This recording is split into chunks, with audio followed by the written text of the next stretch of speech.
Good evening, everyone. That's how you do it. Good evening.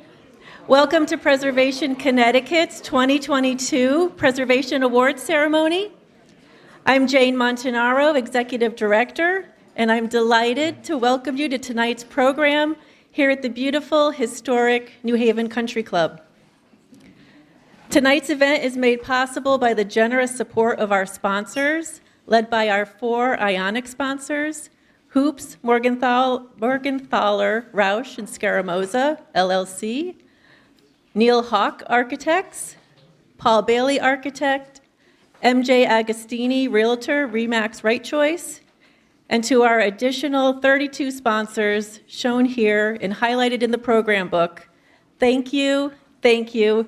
Your support of this program and of Preservation Connecticut's mission is greatly appreciated.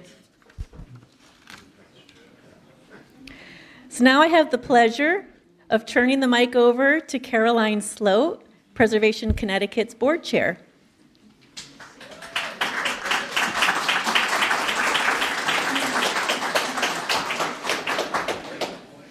Thank you, Jane. Good evening and welcome, something I've been waiting for 2 years to be able to say here at the New Haven Country Club, so thank you. I'm so pleased to see you all in person to celebrate the extraordinary work that you and Preservation Connecticut are engaged in. Our staff offers technical and professional services in the field. To our 3 expert circuit riders, this year we added an archaeologist, Stefan Donchuk, and there he is. Hi, Stefan. He brings special expertise to do the work in the field, our hallmark boots on the ground. Circuit riders are available to every Connecticut community and regularly address questions from local historic districts and are called upon by homeowners for guidance on maintenance and planning for long-term preservation. Threats of demolition are frequently brought to their attention, but it's not necessary to wait for a crisis. We can help municipalities get ahead of an emergency just by calling a circuit rider for counsel on repurposing underutilized properties, such as abandoned 20th century schools or historic mill buildings, and best of all, community vision planning in a broader way. New for us in 2022 is the statewide survey to document Connecticut sites touched by the hand of Frederick Law Olmsted and his firm. In partnership with the State Historic Preservation Office, a consultant team, the Red Bridge Group, is conducting research on nearly 300 sites. This work is prompted by Olmsted's 200th birthday this year, and we are planning a celebration at an Olmsted site, Fulton Park in Waterbury, to share what we are learning. Mark your calendar for October 3rd. We also have a rain date, but you'll get that. Also part of our Olmsted year is our photography show, Picturing History, Historic Landscapes of Connecticut. You're invited to join us on June the 11th at the Art League of New Britain for the opening of these views of cultural landscapes taken by amateur and professional photographers and selected through votes on social media and by a distinguished jury. That opening will include a walking tour of the Olmsted firm-designed Walnut Hill Park. Finally, I want to thank the people who make Preservation Connecticut strong, our dedicated staff and board of trustees, and all of you. We have 21 preservationists from around the state on our boards. They're blue ribbons for trustees and orange ribbons for members of our advisory council. On behalf of Preservation Connecticut, I especially want to acknowledge and thank 2 retiring members who have given so many years of dedicated service. Peter Stockman is not here tonight, but Rick Wies is, so thank you, Rick, for everything you've done.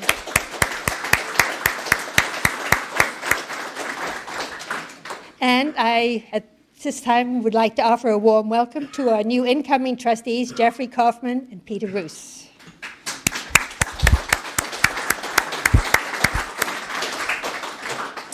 And now for the awards, which Chris Wiegren will introduce. Chris?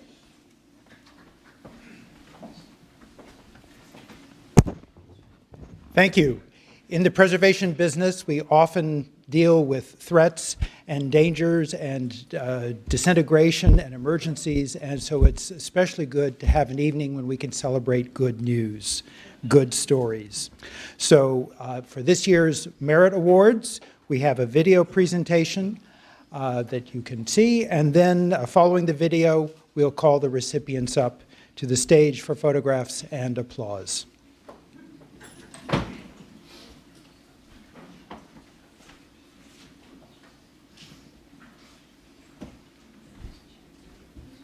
While that's queuing up, we want to thank, a special thanks to our retiring state historian, Walt Woodward, who provided the narration.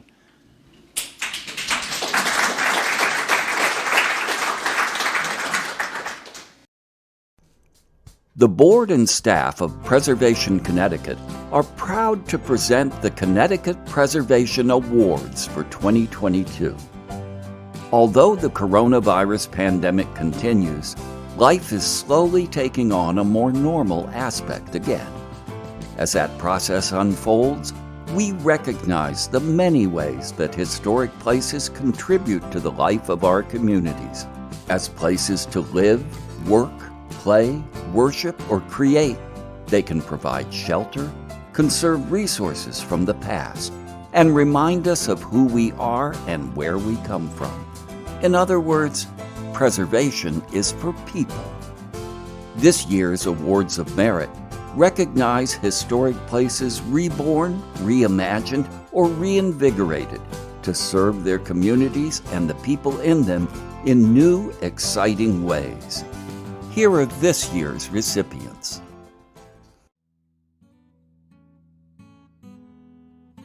Legacy Theater, Branford. In 1914, a silent picture house was born in the Branford village of Stony Creek, now a National Register district. Within a few years, it was converted to a community and summer stock theater. In 1938, it saw the premiere of the Mercury Theater's Too Much Johnson, adapted by Orson Welles. The building was used as a factory producing parachutes during World War II and corsets after the war. Most recently, it housed the Stony Creek Puppet House, featuring a collection of nearly life-size Sicilian marionettes. When the Puppet House closed in 2009, many feared the worn-out theater would be lost. In 2013, the nonprofit Legacy Theater acquired the old building. With community and state support, including historic rehabilitation tax credits, the theater reopened in 2021 despite the COVID-19 pandemic. Now, it once again offers live musical and dramatic performances, plus classes offered in partnership with the Branford Department of Parks and Recreation. The Legacy Theater has given new life to a century-long tradition of entertainment in Stony Creek. Project Team, the Legacy Theater, Inc., Wyeth Architects, LLC, GNCB Consulting Engineers, PC, Consulting Engineering Services, Inc., Luminous Environments, LLC, Acme Professional, Inc., Criscuolo Engineering, LLC, Philip R. Sherman, P.E., Heritage Resources, OR&L Construction Corporation, Robert Benson Photography, LLC. Metro Art Studios, 345 Railroad Avenue, Bridgeport.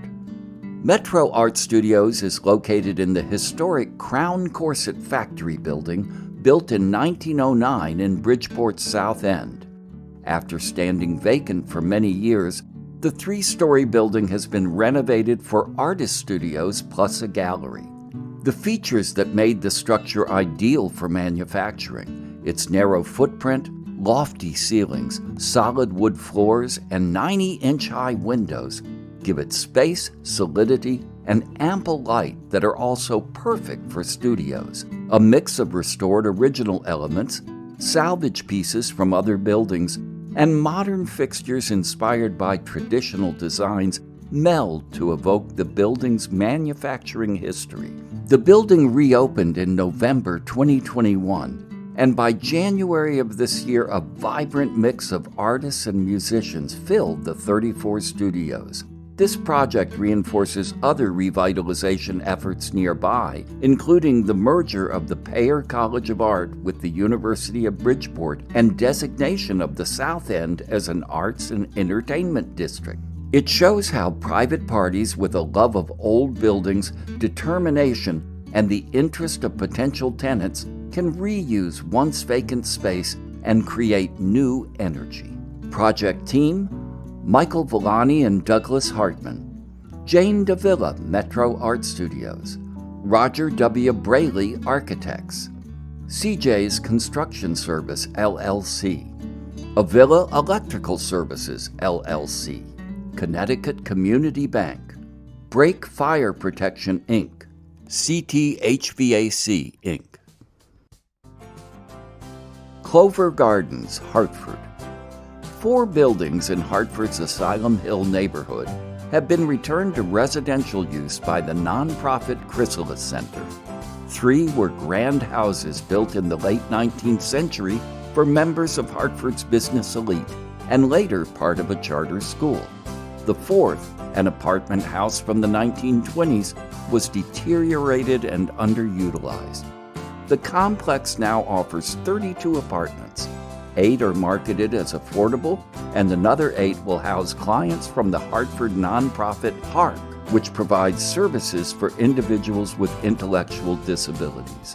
As requested by neighborhood representatives, Chrysalis provided 2- and 3-bedroom units suitable for families, as well as market-rate units. Funding came from the Connecticut Housing Finance Authority, the State Department of Housing, the City of Hartford through the Federal Home Program, and historic rehabilitation tax credits. Each apartment is unique, boasting historic trim, paneling, fireplaces, and parquet or hardwood flooring.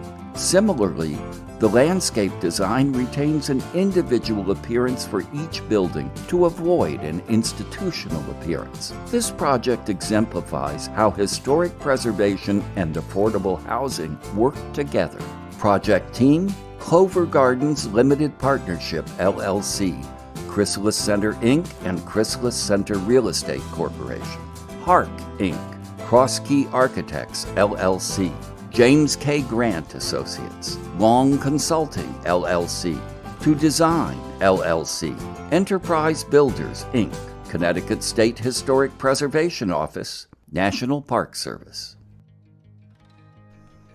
Martin Luther King Jr. Campus, Hartford. This collegiate Gothic building opened in 1923 as Weaver High School and became a middle school in 1974. The school held a prominent place in Hartford's Blue Hills neighborhood, but alterations and neglect left it in deteriorated condition. Now, the building has been reinstated as an important community asset to house the Dr. Martin Luther King Jr. Social Justice Middle School, as well as the Breakthrough North Magnet School. In addition to creating a state-of-the-art learning environment, the renovation restored rich architectural details, including terrazzo, plasterwork, stained glass, and millwork. Windows were especially important. Boarded up or broken windows were repaired, and plexiglass panels removed to reinstate natural light and views to the outdoors. We know that the conditions of our learning spaces matter in supporting both student and adult learning, writes the middle school principal, Dr. Doreen Crawford. Here on this beautifully restored campus, our neighborhood school and magnet school teachers, staff, and families, along with students from our city and the region, will learn from and with each other in an environment that is conducive to learning. Project team: Hartford Public Schools, JCJ Architecture, Arcadis O&G C&R Project Management, Downs Construction Company, Mackey Engineers, Consulting Engineering Services, Freeman Companies, Fisher Docks Associates, Jaffe Holden, Crabtree McGrath Associates, DVS, a division of Ross and Barazzini, Building Conservation Associates, Connecticut Masons Contractor, Armani Restoration, Cherry Hill Glass Company, John Canning and Company Limited, Stained Glass Resources, Evergreen Architectural Arts, DiPaoli Mosaic Company. Swift Factory, Hartford. The M. Swift & Sons Gold Leaf Factory was once the economic heart of North Hartford. When production ceased in 2005, unemployment and poverty in the neighborhood increased dramatically. In 2010, the nonprofit developer Community Solutions acquired the site. Intensive consultation with the community identified public safety, jobs, and youth engagement as top concerns. Following National Register listing and the neighborhood's designation as a Promise Zone in 2015, the Swift Factory became the focal point for redevelopment. Renovation has provided space for commissary kitchens for fledgling local businesses, a community-based private school, a healthcare clinic, and shared office space for local entrepreneurs and startups, of which 90% are Black-owned. The Hartford Public Library plans to open a branch here as well. The project began by asking community members what they needed and wanted, and it resulted in a reimagined facility designed to bring jobs and life back to the former neighborhood anchor. In a time of significant social and cultural change, the new uses of the Swift Factory address economic, health, social, and environmental conditions in North Hartford. Project Team, Community Solutions, Brunner Cott Architects, Consigli Construction Company, Banton Construction Company, Capital Restoration Inc., Centec Engineering, Cirrus Structural Engineering, Richard Burke Associates, McRosty Historic Advisors, Langen Engineering, Deliver All LLC, Kalen Associates, Total Business Network Group, Colram Access Services, Peary Associates, Newfield Construction. Seven Hearths Pelt Room. In 1979, the artist George Lawrence Nelson bequeathed his home called Seven Hearths to the Kent Historical Society. Built in 1751 by John Beebe Jr. in what is now the Flanders National Register District, the structure was not only Beebe's home, but also housed his general store, a butcher shop, and intriguingly, a pelt room on the second floor. Nelson had converted the pelt room to a bathroom, and the Historical Society used the space for storage. But in 2014, Society members found beams chalk-marked with the words mink, bear, and bought, as well as names and initials that must have designated individual traders' nails. Careful investigation guided restoration of the pelt room, including replacement of wainscoting and the original attic stairs. Now the room provides first-hand evidence of the vital role that fur played in the colonial economy for both local use and export.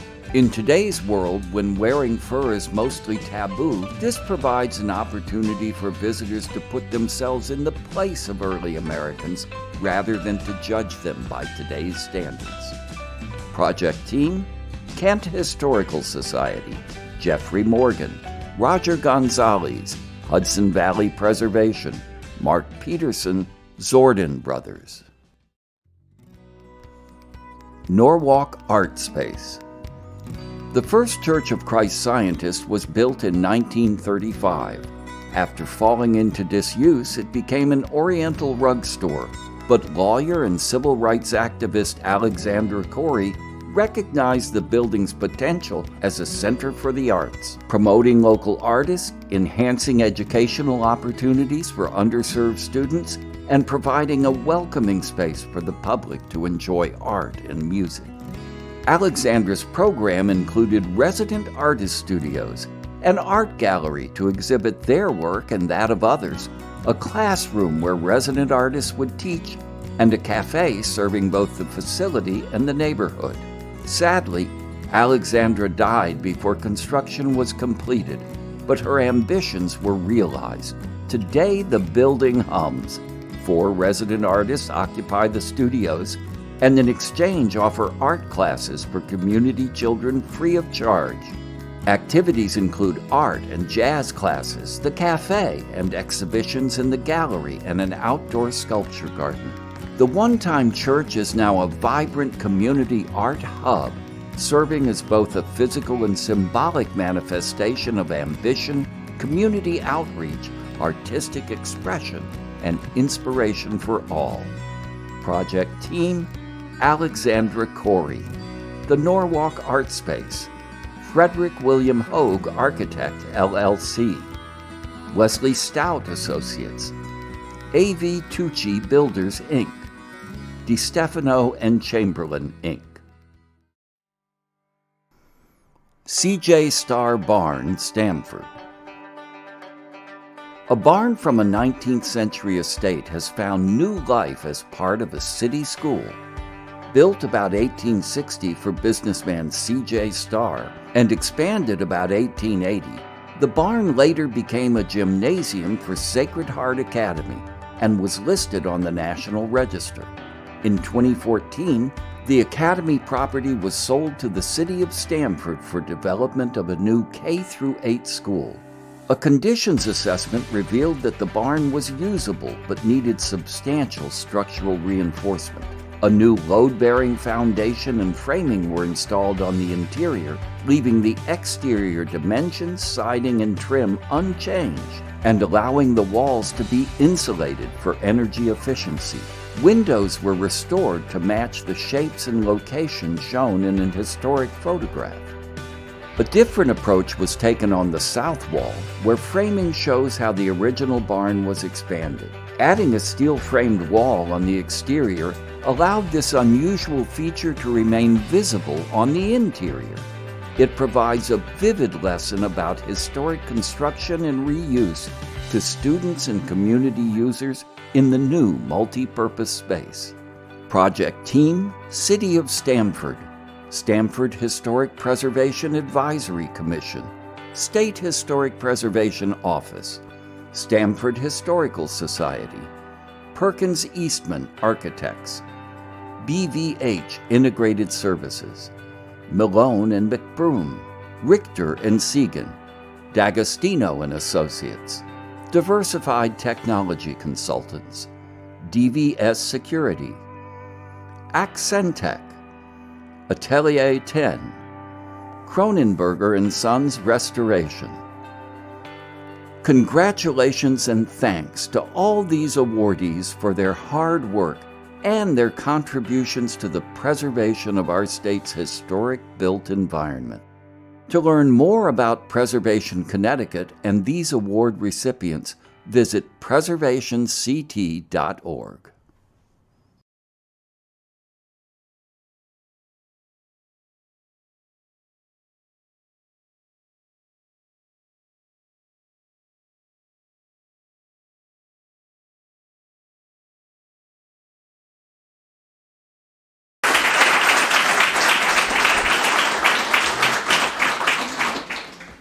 It's really exciting to see some of the great things that are being done around the state to really improve life and our connections with our past.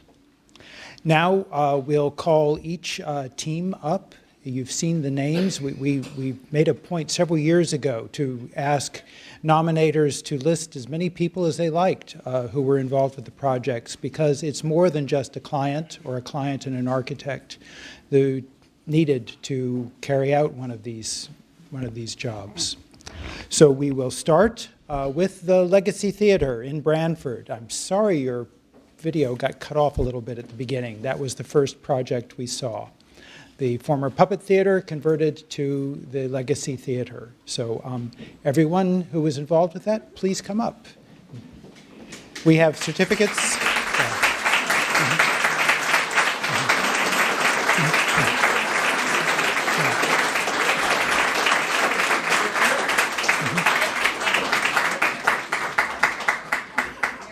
Squeeze in.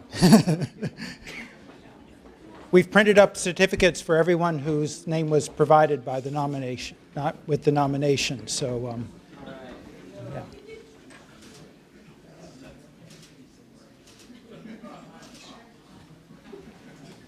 Right. Yes. Next. Just, yeah.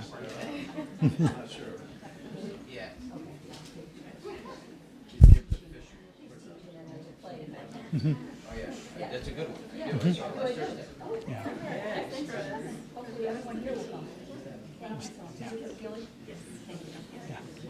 Anyone who hasn't gone to the Legacy Theater, there's a good show right now, I Do, and one of the fathers Yeah. stars in it, so please come.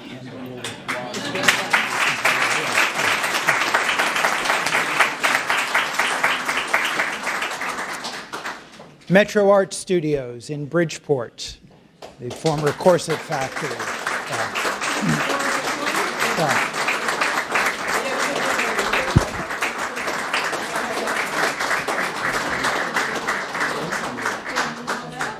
What I just found out this evening is that some of the artists provided sweat equity, a lot of it, I understand, towards the conversion of the building. So we've got some of the artists as well.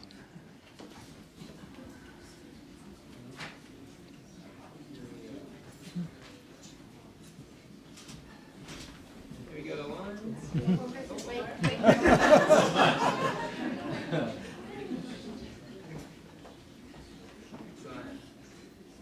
There you go, one, two.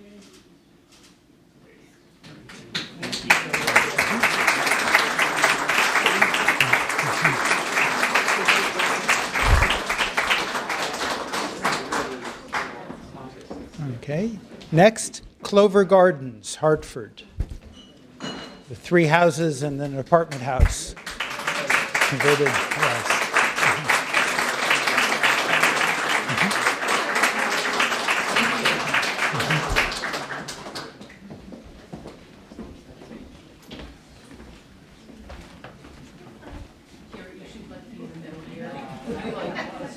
You did, well, you, come on, you did. He's the guy that, the architect. There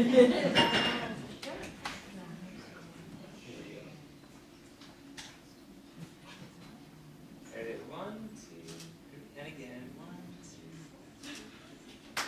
I just want to say, I'm Sharon Costelli with the Crystal Center Real Estate Corporation. This is an amazing group of people. Crosby Architects Enterprise Builders was our construction group, and then the Crystal Center staff. I just want to thank them very much.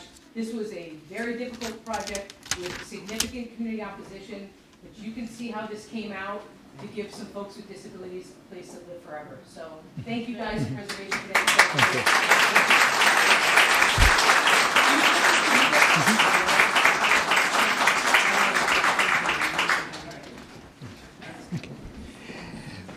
Martin Luther King Jr. campus in Hartford, the former Weaver High School.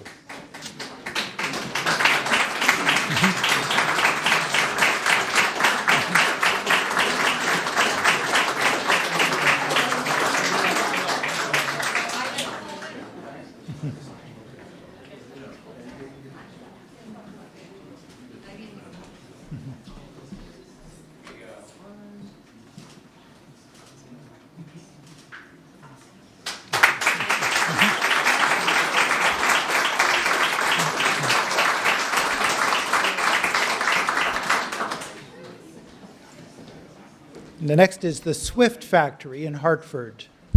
How many of you knew that gold leaf was manufactured in Hartford until 2005?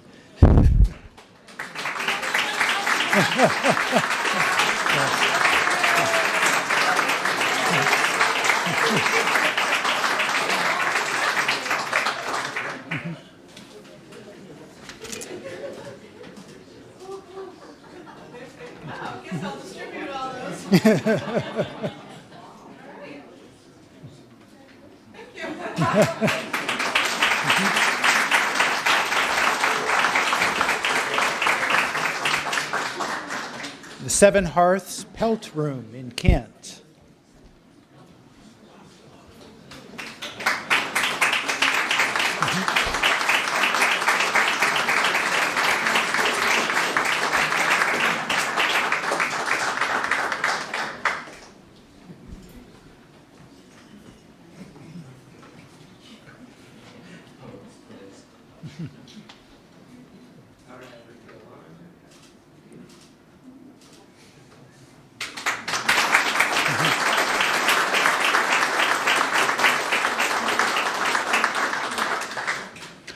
Norwalk Art Space.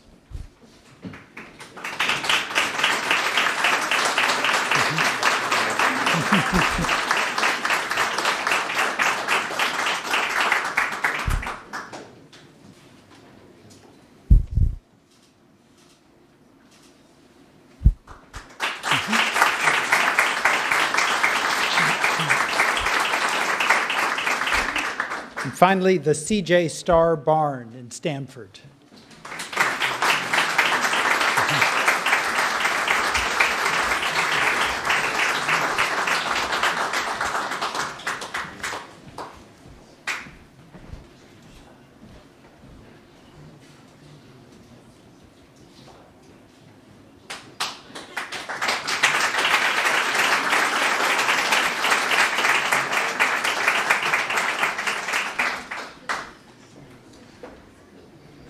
Okay.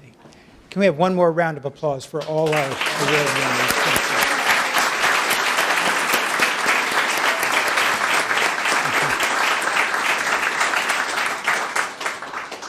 Now I'm happy to introduce our partners from the Connecticut State Historic Preservation Office, Jonathan Kinney and Catherine Labadia, who will present the next award, the Harlan Griswold Award.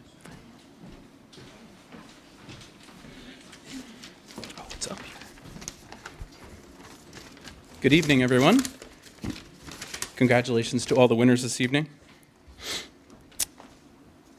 The Connecticut State Historic Preservation Office and Preservation Connecticut are pleased to present the Harlan H. Griswold Award to Nancy R. Savin. Named for the longtime chair of the Connecticut Historical Commission and a founder of Preservation Connecticut, the award honors outstanding contributions to the preservation and revitalization of Connecticut's historic places. Ms. Savin has devoted her life to our state's culture in many ways and through many mediums, both traditional and original. Ms. Savin's preservation ethic of honoring place is shaped by both happy and tragic events as a child.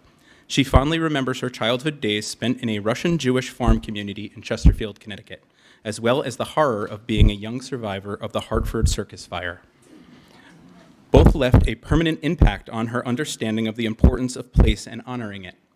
As a young woman, she graduated Connecticut College as a major in music history and voice, won an honorary scholarship to Juilliard School of Music, earned a master's in education from the University of Hartford's Hart School, and worked for the Downtown Council in Hartford before starting a 17-year-long career with Connecticut Public Television. At CPTV, Ms. Savin produced and hosted numerous documentaries and programs that featured Connecticut's institutions, people, ideas, and events in the visual and performing arts. Through the people she met and stories she told, her path evolved to include more preservation efforts. In particular, she did several programs about Connecticut's historic theaters that resulted in her partnering with the State Historic Preservation Office in 1981 to survey Connecticut theaters, concert halls, opera houses, and movie palaces built before 1940.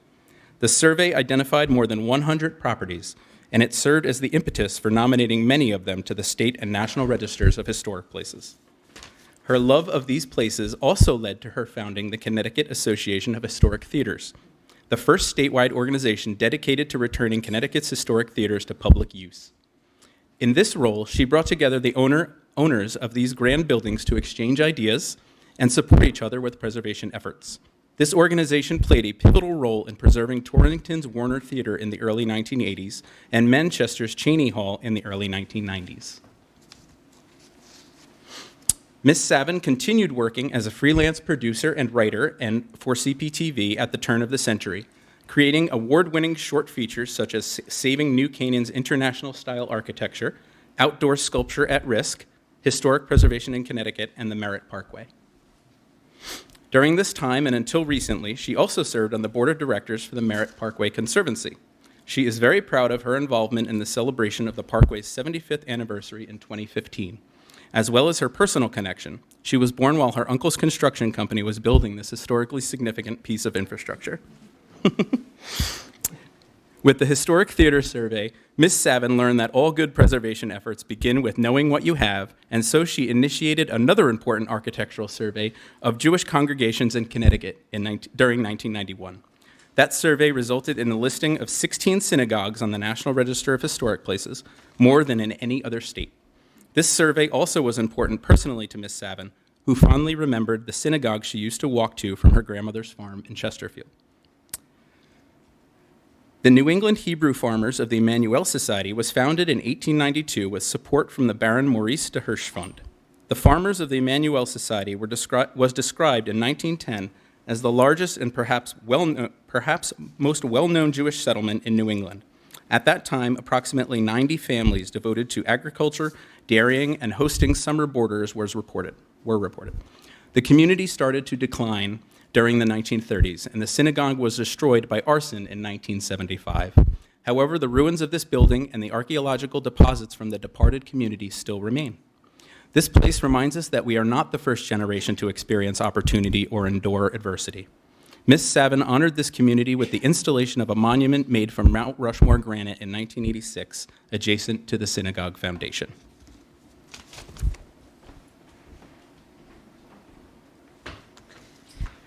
"20 years later, in 2006, Miss Savin reactivated the Farmers of the Emmanuel Society and reunited the lost community of her childhood.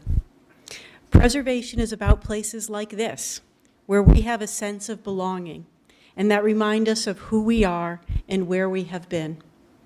During the past 15 years, she has spearheaded the designation of this 1.47-acre site as Connecticut's 24th State Archaeological Preserve in 2007, and its listing on the National Register of Historic Places in 2012.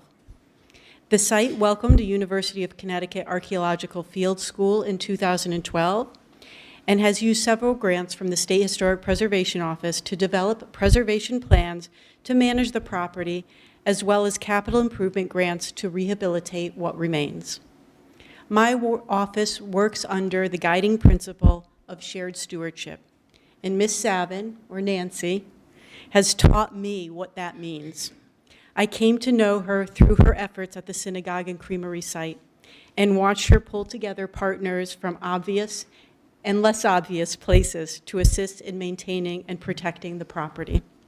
It would not be appropriate to say that Miss Savin did this all alone, but her tireless commitment, admirable persistence, and constant caring for this place demonstrates her leadership in preservation. So we have all shared in this stewardship of the site through her leadership.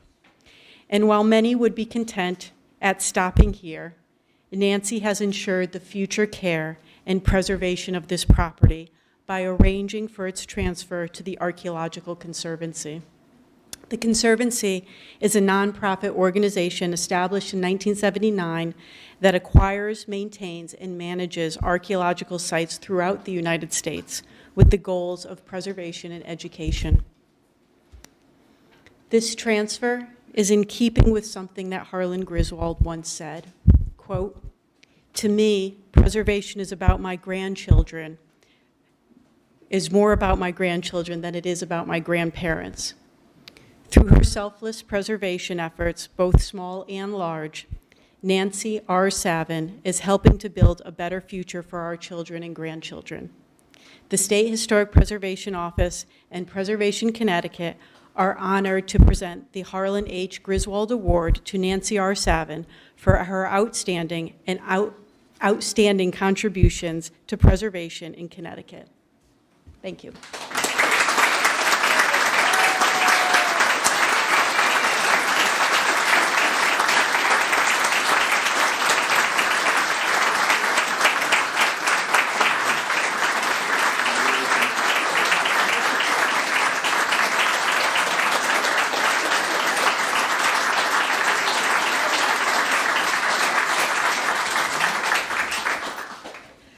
I was not planning on crying. But thank you so much to Catherine Lavadia, my dear longtime friend and heroine in preservation efforts, and to Jonathan for that great presentation. Marvelous. Okay.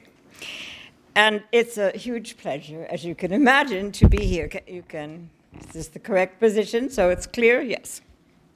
Wait.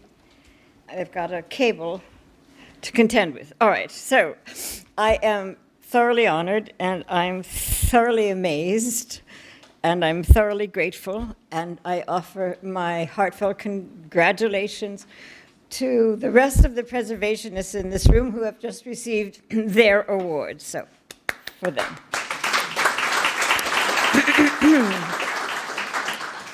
Everyone has already, particularly Mr. Woodward in the presentation, spoken eloquently about the essence of historic preservation and how the preservation of buildings and landscapes and particular sites perpetuate the fascinating stories of Connecticut's history for future generations.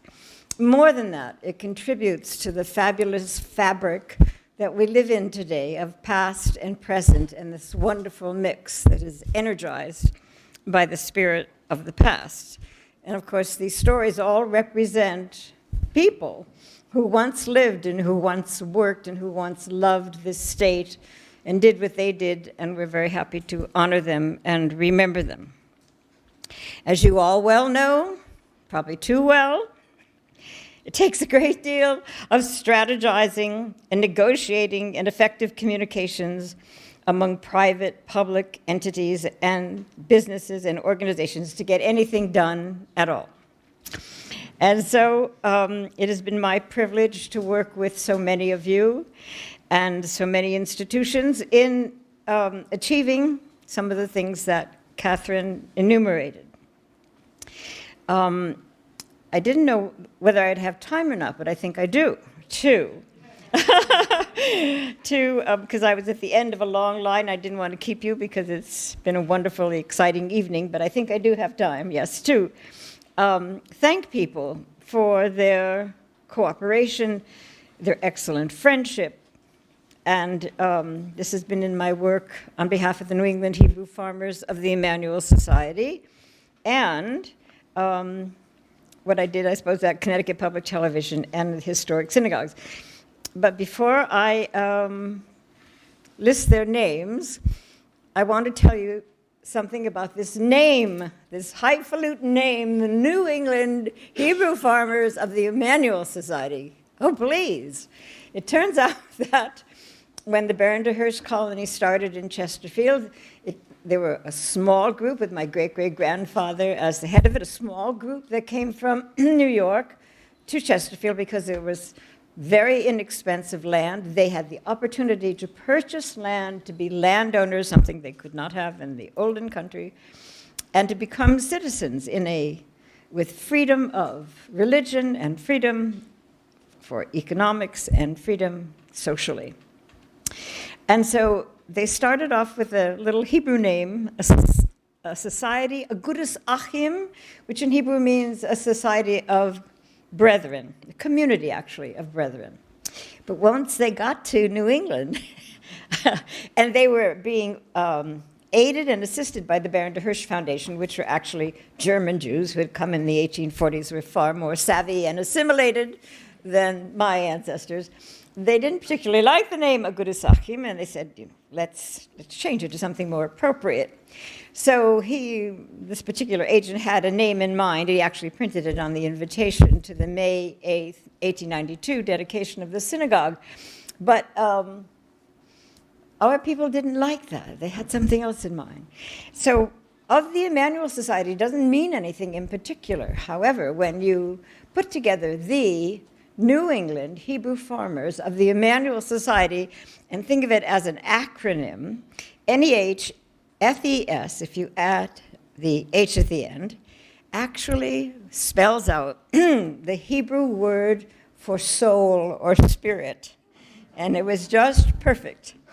And so I love to tell that story, and I think that you can relate to it because we all in this room share this very precious spirit of what it means to be preservationists. So, to the State Historic Preservation Office, I am just totally indebted. I'm in love with him, what can I tell you? Catherine Lavadia, as I told you, is my trusted friend. She's almost your family, right? Maybe we're sisters, who knows? Mary Dunn, who's not here, has been extremely helpful. Aaron Fink, Marina Wisniewski, and Jonathan Kenny is sort of new, but on board without question. And before the State Historic Preservation Office, there was the Connecticut Historical Commission with John Herzan. Where are you, John Herzan? He was here. There he is, way in the back. And Mary Donahue and Jack Shanahan. When we did the dedication of the monument in 1986, there was no SHPO. There was the Historic Commission. And that was wonderful. And also, before I move to the next organization, who can not mention Nick Bellantoni, because he is one of our earliest, dearest friends who helped us and guided us, as did Mary Donahue. Okay, a Connecticut Preservation, Jane, and then before Jane, Helen Higgins, and then before Helen Higgins, Wayne Linker.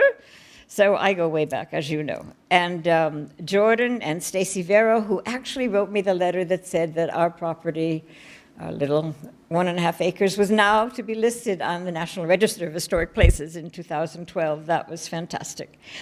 There's an organization called the Historic Perspectives Incorporated, C.C. Saunders, and Feline Schneiderman-Fox and Julie Horn, who've done a lot of research at our site in preparation for some of the preservation measures that we've taken.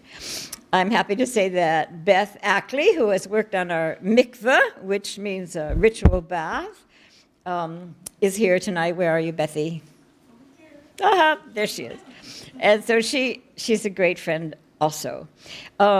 Star Survey, Steve Mary, in the town of Montville. John Chase, their municipal historian, has been a great friend to us. And of course, the Connecticut Department of Transportation. So you say, well, what would they have to do with your property? Well, our property was situated on an intersection.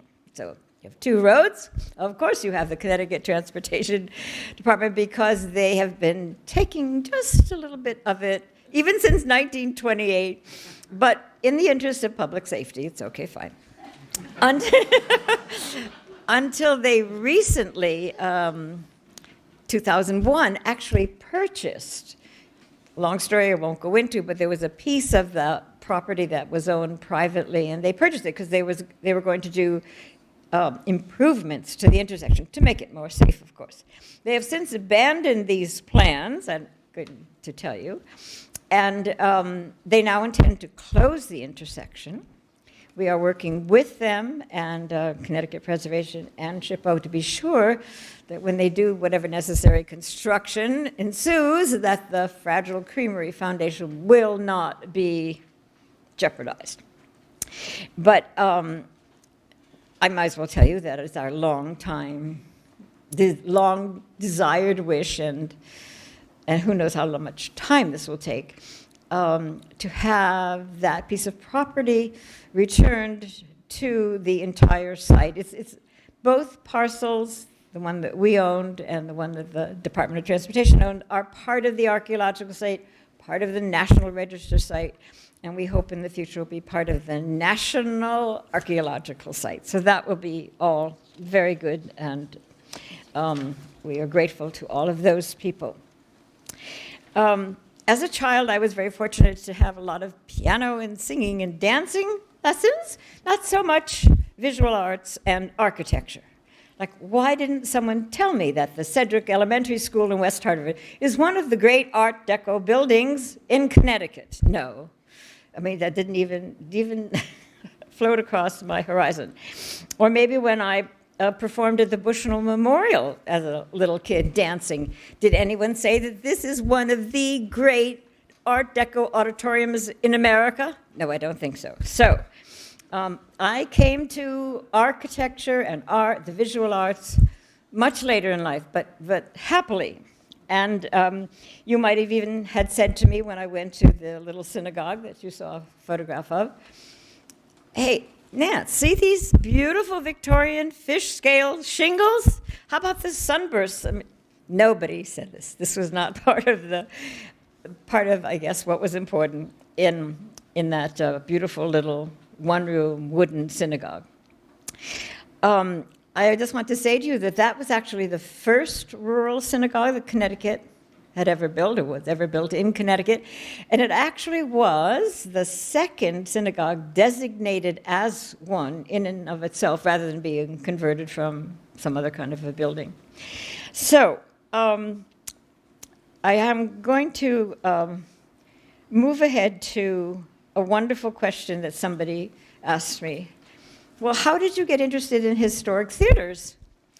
So I said, when I worked at CPTV and I had a weekly show, you had to find a topic every time. And I heard that Michael Price at the Goodspeed Opera House was hosting a meeting for LHAT, the League of Historic American Theaters.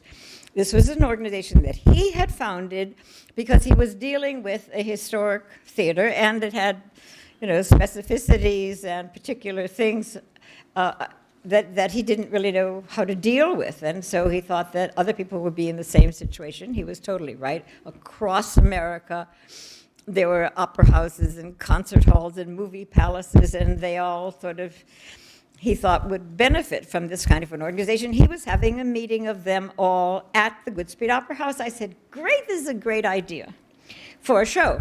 So we went to Goodspeed, and I said to my assistant, oh my God, we're going to have somebody there from Delaware and somebody from Chicago. Do we have any historic theaters in Connecticut? We better, this is a Connecticut show, might as well find them. So my assistant diligently researched, and he found 21.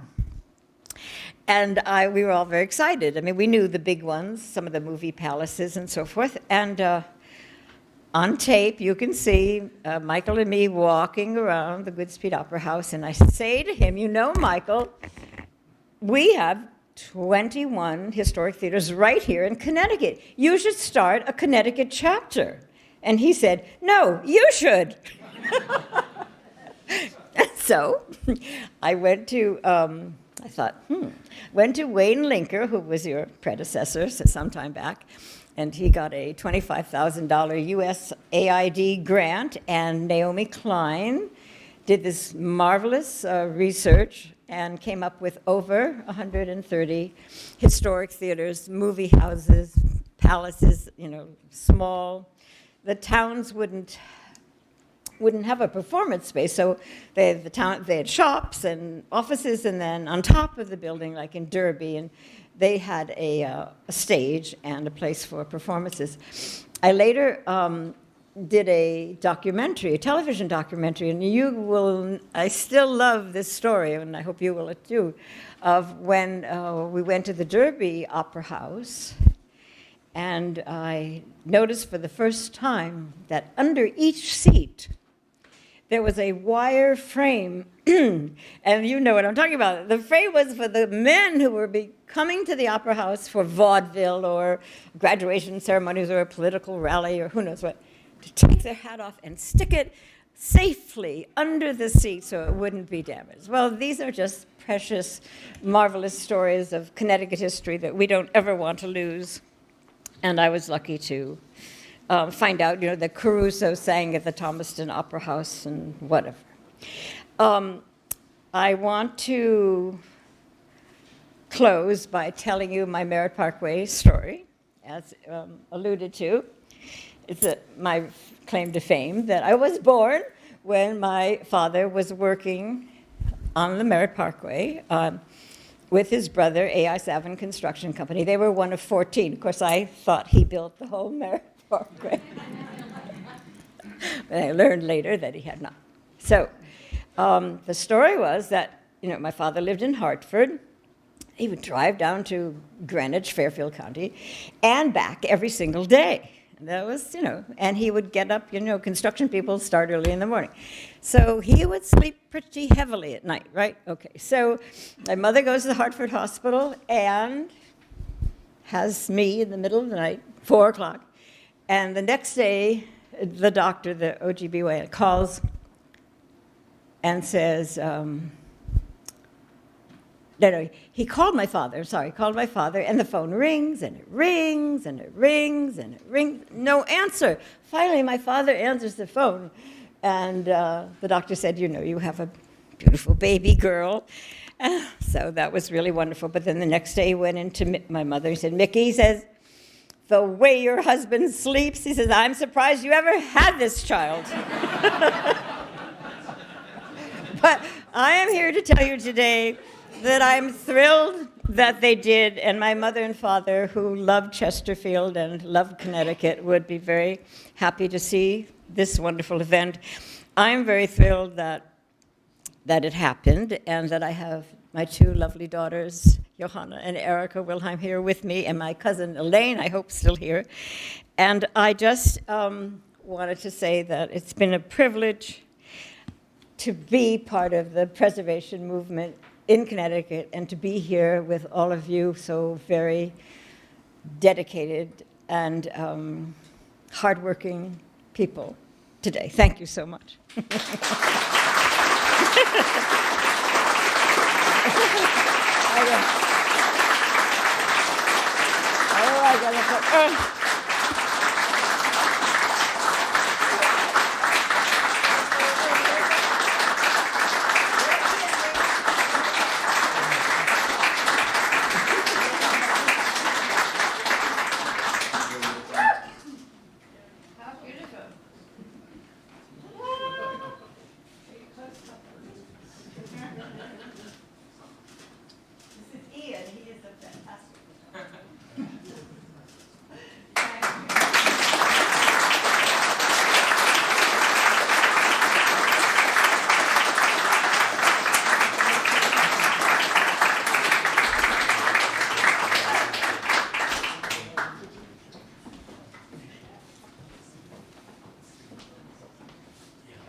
Well, my sincere congratulations to all of tonight's winners.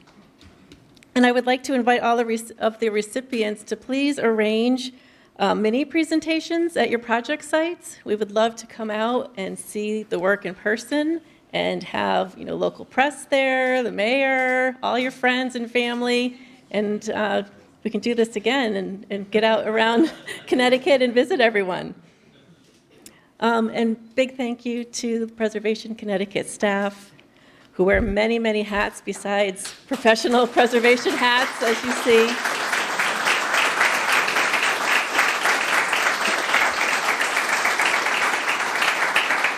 So our Deputy Director, Chris Wiegren, is the administrator of this entire program. Thank you, Chris, for all your attention to detail on this. And Mike Farino, who knew he was a filmmaker, he did the whole video for us. Thank you, Mike. Kristen Hopewood for working with our generous sponsors and our graphic designer to produce that beautiful program book.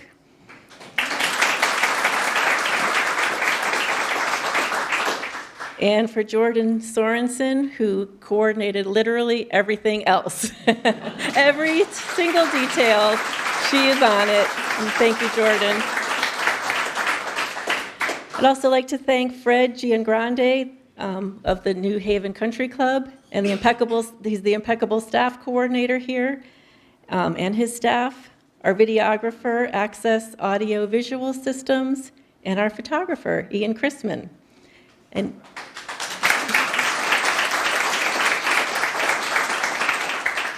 Ian is available a bit longer if you'd like to do more group photos, and I would love to get more photos with Nancy and her family, and we also have Harlan Griswold's children here today, Sarah and Marion, so we'd love to get a photo with you as well. So thank you all. Thank you so much.